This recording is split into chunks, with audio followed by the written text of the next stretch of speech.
So next up, guys, just gonna do a quick video. We got a Toro Power Broom. It'd be a walk behind. Got a Kohler gas motor. You know, the rubber's nice. Bristles are in good condition.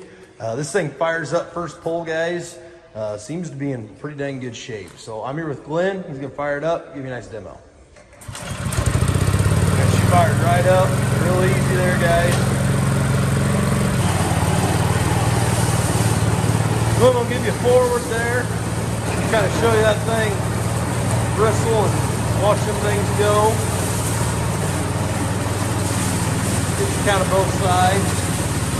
You have all the pictures with the listing, obviously, but pretty dang nice shape. He's gonna throw it in reverse here, show you first.